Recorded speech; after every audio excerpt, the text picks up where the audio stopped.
Live, local, trusted. This is WKYT News. The interstate reopens. Video from an overnight crash that shut down an important exit in Lexington. Plus, a former president, now a felon. The Trump team's reaction to a verdict of guilty on all counts. And Kentucky leaders are talking about new funding for military technology. Good morning and welcome to WKYT Mornings on the CW Lexington. We're here with more local news in the mornings each weekday between 7 and 9. We've made it to Friday and it's looking like a beautiful day ahead of us. Alexa, how does our weekend look? You know, I wish we could keep the conditions we have right now, Destiny, all weekend long, but it is looking like a few rain chances are going to return to parts of our region. Now, those current temperatures still sitting a little chilly to start off our morning hours. We got nice sunshine, which will help us warm, but right now we're at 62 in Lexington, 54 in Georgetown, 58 in Frankfort.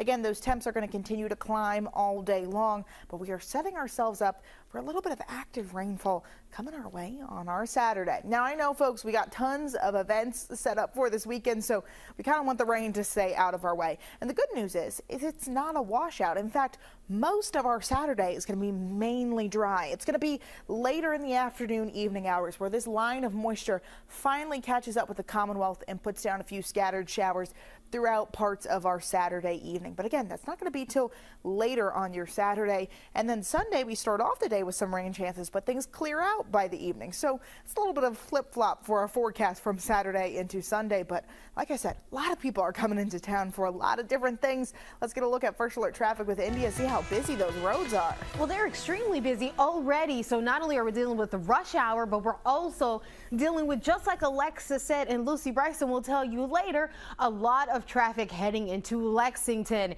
Here is a look at what we're dealing with right now. And around this time, we typically see a lot more red on the big map. But even in the downtown area, we are still looking fantastic. Luckily, I know a lot of those graduations are supposed to start around 10 a.m. So just be advised, if you have to travel near Rupp Arena or near the downtown area, a couple of extra minutes may be necessary. But just look, you can see how nice the roads are. Let me prove it to you. Let's quickly jump outside. Here is a look at an area where we always see that heavier volume. We see major slowdowns right near Fayette Mall, but things are looking fantastic here in Nicholasville and Reynolds with no major delays. Destiny. Thanks, India. Former President Donald Trump is now a convicted felon. A jury convicted him yesterday on 34 counts of falsifying business records.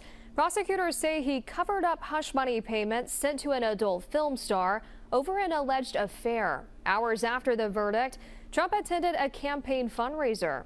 He says he's innocent. His attorneys say the jury wrongfully accepted Trump's former fixer, Michael Cohen, as a credible source. They looked past what we thought were fatal flaws in Mr. Cohen's story and his past, and they reached a guilty verdict. The only voice that matters is the voice of the jury, and the jury has spoken. Trump says he will appeal the verdict. All 7 of Kentucky's Republican Congress members condemned the verdict. Senate Minority Leader Mitch McConnell said in a statement the charges should never have been brought. Senator Rand Paul called it a sad day for America. Kentucky's only Democratic member of Congress, Morgan McCarvey, praised the verdict. He said in part that Trump is unfit to serve in any public office, especially President of the United States. This is new overnight. An I-75 exit is back open in Lexington. Police shut the northbound Manowar off-ramp down overnight because a car flipped. Our team saw crews getting it upright again. Police say that was the only car involved. No one was seriously hurt. We now know a weekend crash in Lexington was deadly. The Fayette County coroner says Cody King of Danville died Saturday in a motorcycle crash. The crash was near the Fayette-Clark County line. We don't have details on what exactly happened. The coroner says any more information will come in a press release. Lexington police are asking drivers to watch out for extra foot traffic downtown. A busy week for the city continues today as the NCAA Baseball Regional begins. Lucy Bryson is at Kentucky Proud Park to tell us more about this weekend's events. Well, there are going to be fans everywhere, not just here at Kentucky Proud Park. I'm sure a lot of baseball fans are going to be here, but they're going to be scattered all throughout Lexington as so much is going on this weekend. We've got graduations going on. We've got Railbird Music Festival coming here, and of course, we've got this tournament. There's so much on the agenda. Let me break down some of that agenda for you and some tips on how to stay safe on the road. Now, today, thousands of people will be headed to another UK athletic facility. 3 more Fayette County public high schools are graduating their seniors today. Those ceremonies are going to be held in Rupp Arena.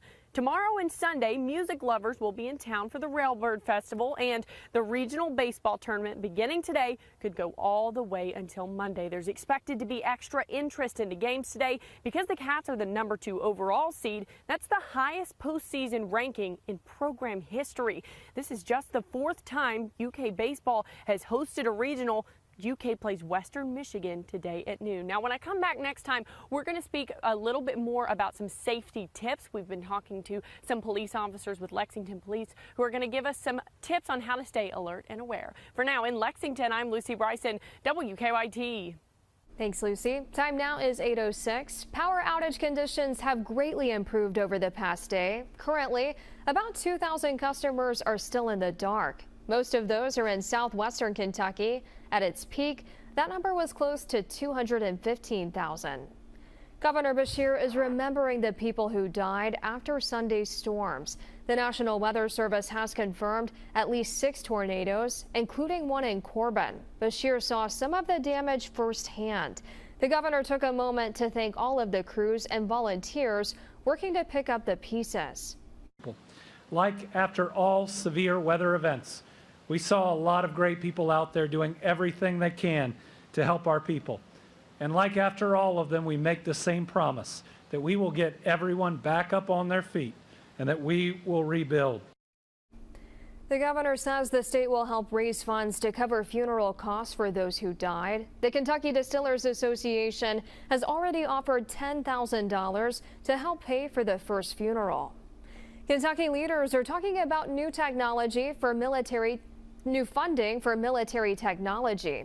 U.S. Senate Minority Leader Mitch McConnell joined Governor Andy Beshear in Frankfort to meet with the Kentucky National Guard. Both of them worked together for the funding. McConnell says it's important amid current global conflict. Our legislation also provides, of course, critical security assistance for Ukraine, Israel, and Taiwan. The governor and Senator McConnell were accompanied by Kentucky's Adjutant Major General.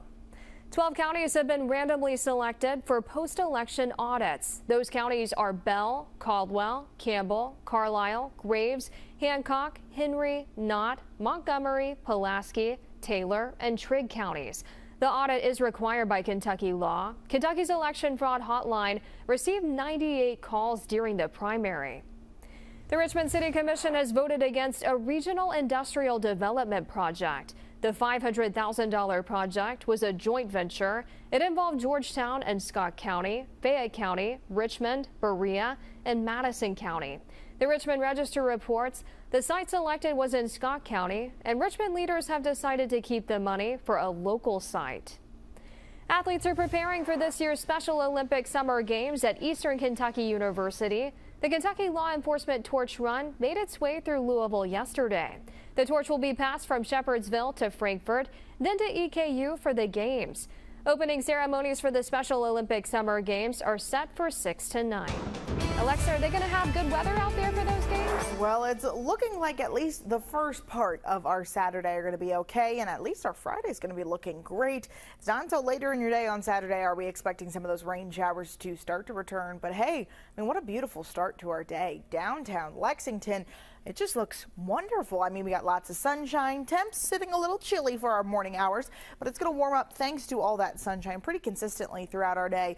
But like Destiny and Lucy have said earlier, that we've got tons and tons of events here as we look over our weekend forecast. And you know, folks, we got a big one today, Friday, today at 12. We're expecting the Wildcats to play here in the NCAA baseball tournament. Now, conditions, if you are planning on cheering on the Wildcats, are going to look great. We got lots of sunshine. Temperatures, again, a little chillier, but we'll take the 70s. It's not too bad. That sunshine will make us feel a little warmer.